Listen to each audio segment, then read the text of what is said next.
Hola, soy Joaquín Baixeras Bullé.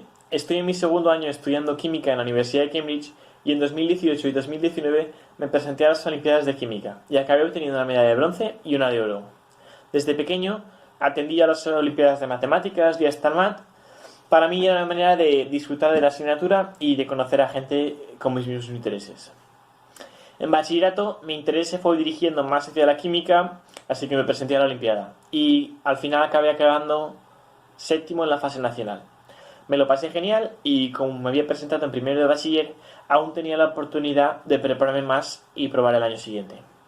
En 2019 saqué una medalla de oro y empecé a prepararme para la Olimpiada Internacional y la Iberoamericana.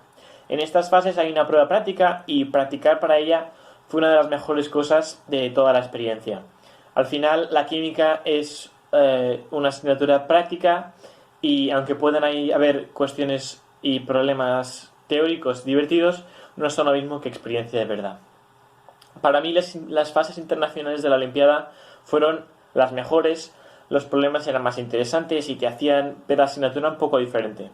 Pero sobre todo se tenía la oportunidad de conocer a gente de todo el mundo y hacer amigos.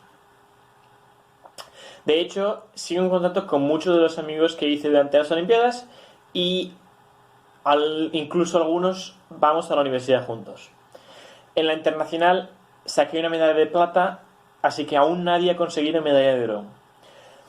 Cualquiera que lo intente aún podría conseguirlo por primera vez, así que animo a todo el mundo a que se presente a las Olimpiadas, que no se espere al segundo de bachiller y que lo intente lo antes posible.